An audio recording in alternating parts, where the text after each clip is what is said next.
दोस्तों, क्या आप भी बड़े सपने देखते हैं और उनको पूरा करने के लिए इधर उधर भटक रहे हैं? अगर हाँ, तो अब सब खत्म हुआ, क्योंकि जिस बुक के बारे में हम बात करने वाले हैं वह आपके लिए बहुत ही रोमांचक और उपयोगी साबित होगी। उस बुक का नाम है द एल्केमिस्ट। एल्केमिस्ट का मतलब है रसायन बनाने वाला। सबसे पहले किन लोगों को द एल्केमिस्ट पढ़नी चाहिए?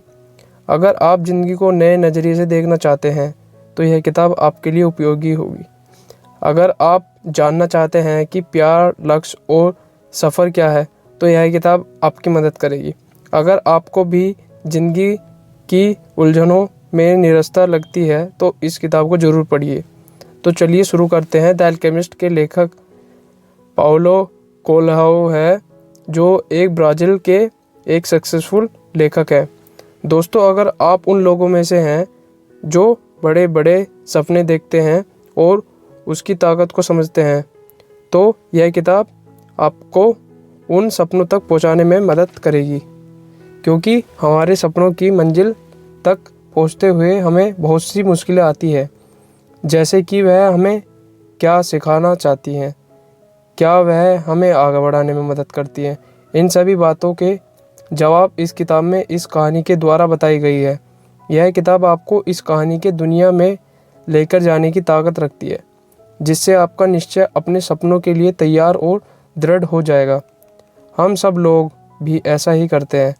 अपना खुद का छुपा हुआ खजाना, मतलब कि हमारी नॉलेज को हम कभी ढूंढ नहीं पाते, जिससे हम अपनी लाइफ में कामयाब हो सके।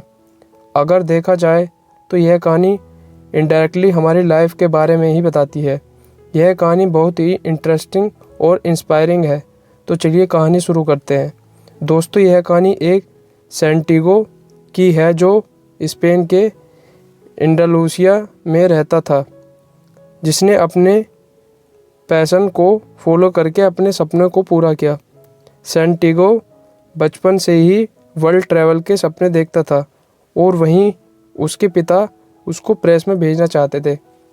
लेकिन उसने एक दिन हिम्मत करके अपने पिता को अपने पैशन के बारे में बता दिया।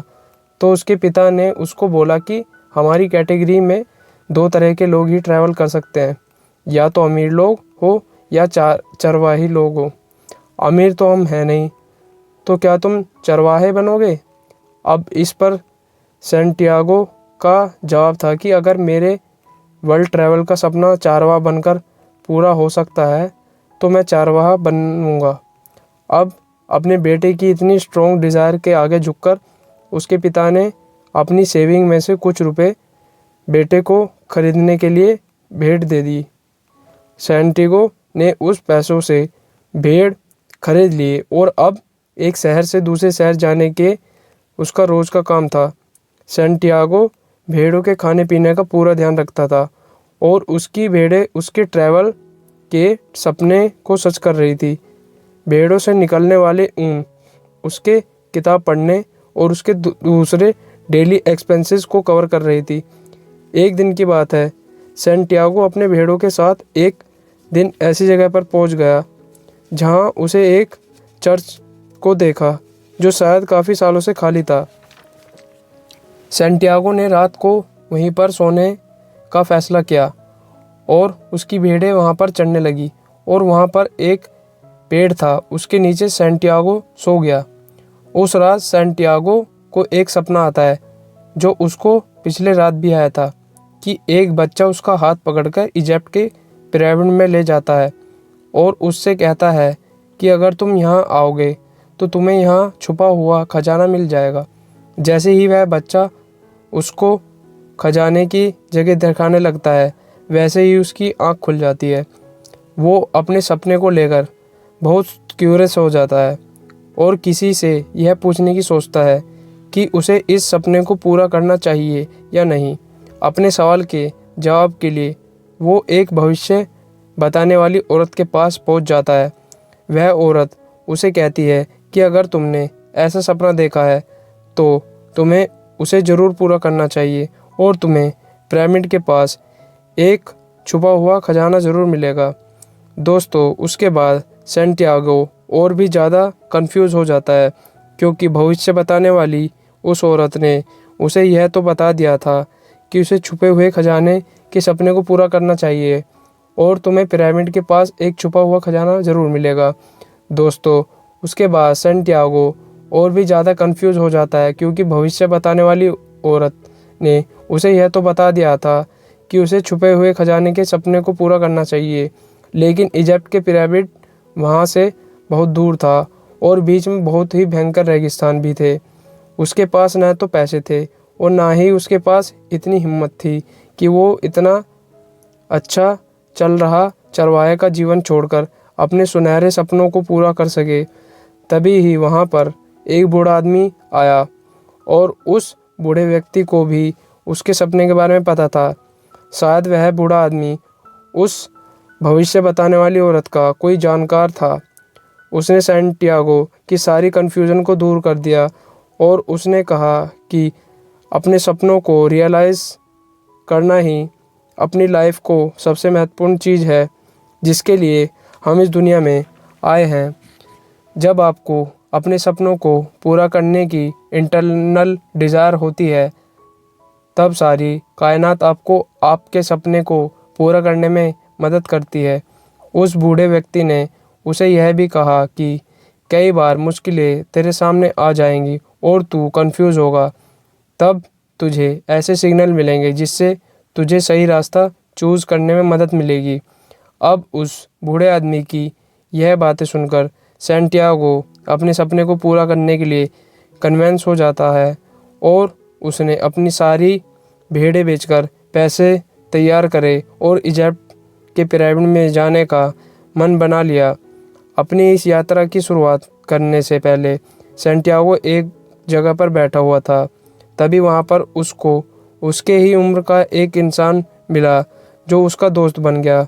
उसने उससे टूर गाइड बनने की बात की क्योंकि वह इजिप्ट के पिरामिड तक जल्दी पहुँच सके और उन दोनों ने इजिप्ट के पिरामिड पर जाने के लिए तैयारी शुरू कर दी।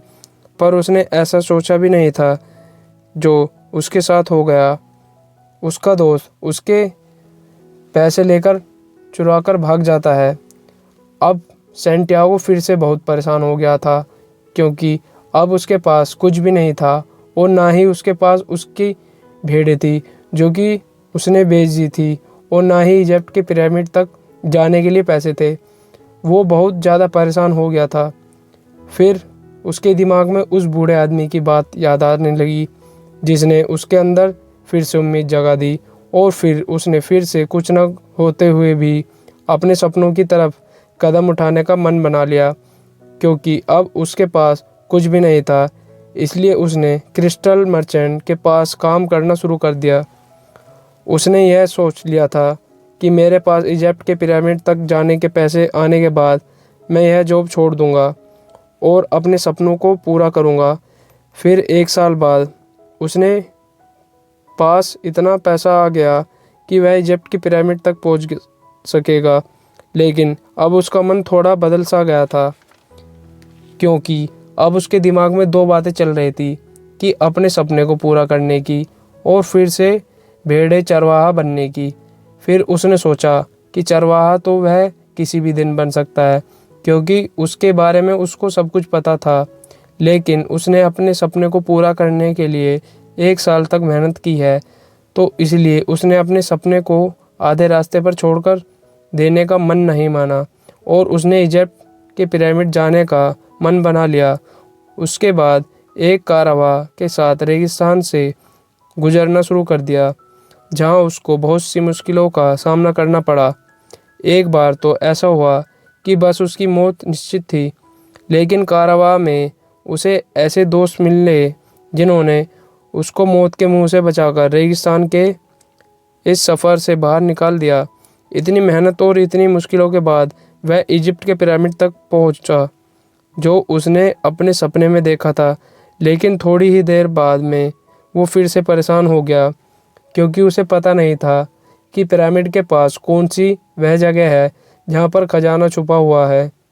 लेकिन तभी ही उसको एक अच्छा सिग्नल मिलता है जिससे वह पहचान सका कि यहाँ पर ही खजाना छुपा है। और वो सिग्नल यह था कि उस जगह पर स्क्राइब बीटल थी क्योंकि इजिप्ट में स्क्राइब बीटल को भगवान का सिंबल माना जाता था और इसलिए उसने सोचा कि खजाना यहीं पर छुपा होगा। फिर उसने वहाँ खोदना शुरू कर दिया। काफ़ी देर तक खोदना शुरू करने के बाद भी उसको कुछ भी नहीं मिला और तभी ही वहाँ पर दो लोग आए और उनको लगा कि वो ज़मीन खोदकर कुछ उसमें वैल्यूएबल छुपा रहा है। इसलिए उन्होंने उसको जान से मारने की धमकी दी और कहा कि तुम जो कुछ भी ज़मीन में छुपा रहे हो वह हमें दे दो। तब सैंटियागो ने उन्हें सब सच बता दिया कि उसे 2 बार सपना आया था कि इजिप्ट के पिरामिड के पास खजाना छुपा हुआ है, जिसकी वजह से वो अपना सब कुछ छोड़कर चला आया और खजाने को ढूंढ रहा है। फिर उसके बाद उन लोगों ने अपने आप से कुछ बातें की और उससे कहा कि शायद यह सच कह रहा है और इसके पास कुछ भी नहीं है, और वे लोग जाने लगे।